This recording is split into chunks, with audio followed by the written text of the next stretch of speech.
दयालु चिड़िया माँ और जादुई परी का घर। तीनों चिड़िया अपने दो बच्चे पिंकू और मिंकू के साथ एक घोंसले में रहा करती थी। दोनों ने अभी अभी उड़ना सीखा ही था और अभी वो ज्यादा समझदार भी नहीं हुए थे, इसलिए टीनू ही अभी तक उनके खाने पीने का इंतजाम किया करती थी। वो चाहे आधी रात को भी खाना मांगते तो वो कुछ ही मिनटों में उन्हें लाकर दे दिया करती थी। पिंकू, एक बात समझ में नहीं आती, और पंछी खाना ढूंढने में पूरा पूरा दिन निकाल देते हैं और कभी कभी तो रात को भूखे प्यासे ही घर लौट कर आते हैं, लेकिन हमारी माँ आधी रात को भी हमें भूख या प्यास लगे तो वो फौरन दाना पानी लेकर आ जाती हैं, न जाने कहाँ से।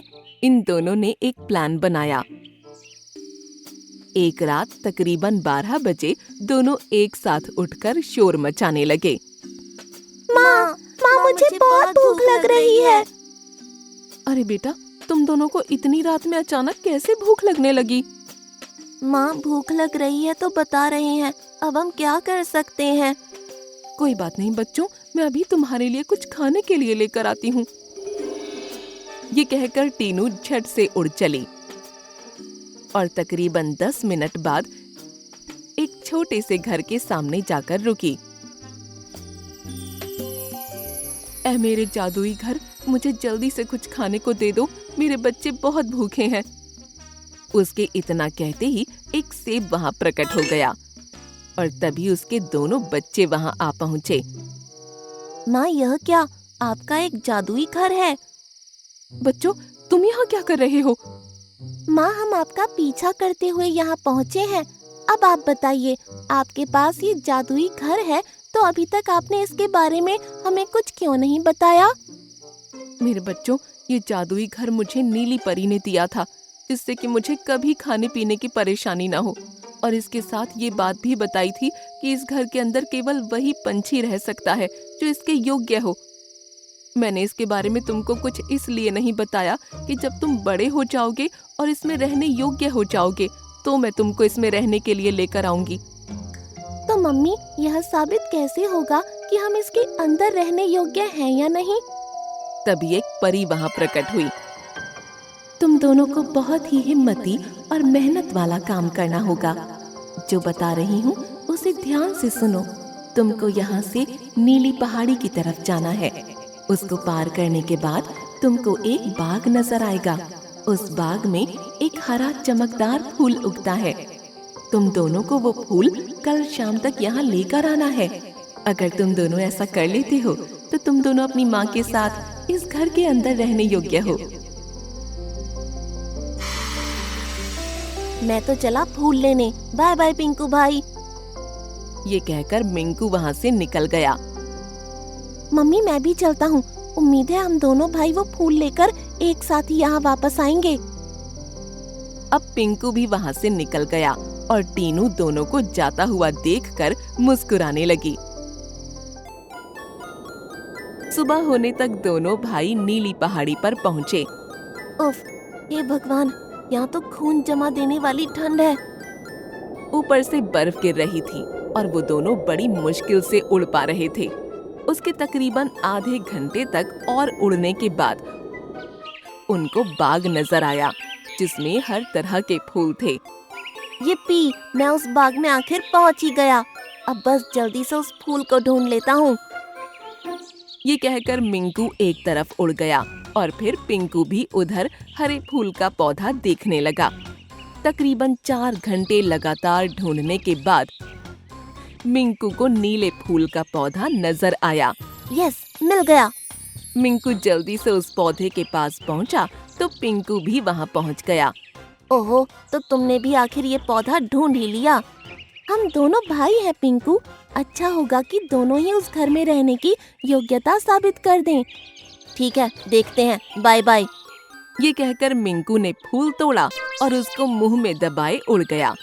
उसके बाद पिंकू ने भी देरी नहीं की और फिर फूल तोड़कर वो भी वापस अपने घर की तरफ उड़ गया। वापस आते हुए उन्हें फिर से बर्फीली पहाड़ी से होकर गुजरना पड़ा, जिसमें वो दोनों बुरी तरह थक गए। अभी घर सिर्फ एक जंगल की दूरी पर था, तो वो एक टीले पर बैठकर आराम करने लगे। तभी उन्हें एक आवाज सुनाई दी।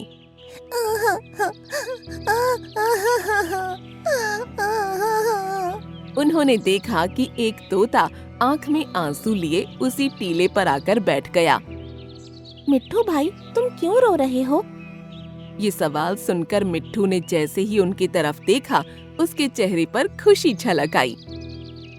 मैं जिस वजह से रो रहा हूँ, तुम दोनों मेरी वो परेशानी दूर कर सकते हो। भला हम कैसे? तुम कहना क्या चाहते हो? मेरी माँ की तबीयत बहुत खराब है। डॉक्टर खरगोश ने कहा है अगर उनको ठीक करना है तो उनको नीली पहाड़ी के बाग में उगने वाला हरा फूल खिलाना होगा, जो अभी तुम दोनों के पास है। क्या बकवास कर रहे हो? ये फूल मैं बड़ी मुश्किल से लाया हूँ। इसे तुमको दे दिया और दूसरा लेने गया तो शाम होने से पहले वापस नहीं आ पाऊंगा और फिर वो घर मुझे कभी नहीं मिलेगा। ये सुनकर तोता फिर से रोने लगा। ऐसा मत कहो, वो घर मेरी माँ की जिंदगी से ज्यादा कीमती है क्या? मुझे ये फूल दे दो। नहीं, मैं नहीं दूंगा, मैं तो चला। ये कहकर मिंकू ने फूल उठाया और उड़ गया।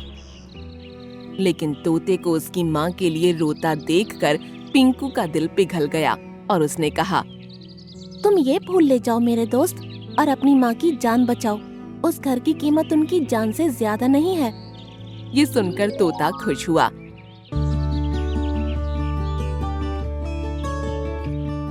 बहुत बहुत शुक्रिया मेरे दोस्त, भगवान तुम्हारा भविष्य खूब उज्जवल बनाए। ये कहकर तोता उस फूल को उठाए वहाँ से निकल गया और पिंकू उसे जाता हुआ देख खुश हुआ।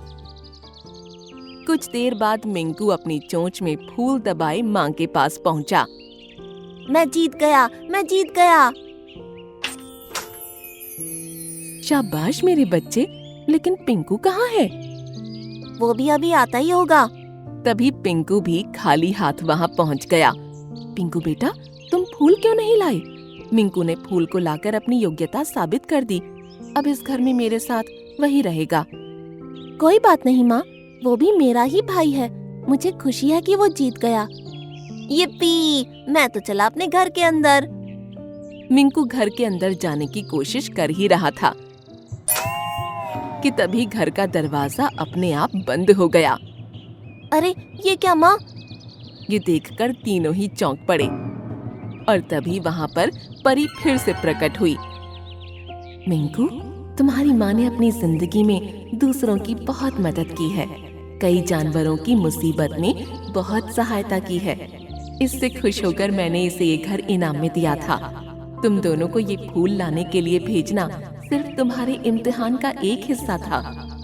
वो तोता कोई और नहीं बल्कि मैं ही थी। पिंकू ने अपने स्वार्थ के लिए उस फूल को अपने साथ नहीं रखा, बल्कि उसका त्याग कर दिया। वहीं तुम पूरी क्रूरता के साथ उस तोते की सहायता किए बगैर यहाँ इस फूल को लेकर आ गए। तो बताओ, तुम इस घर में रहने योग्य कैसे हुए?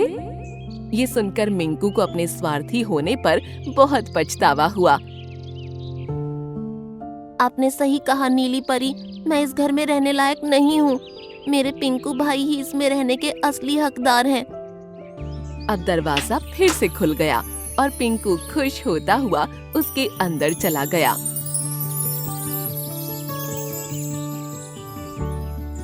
पिंकू अपनी माँ के साथ उसी घर के अंदर रहने लगा और मिंकू उसी घोंसले में रहने लगा जहाँ वो तीनों पहले रहा करते थे।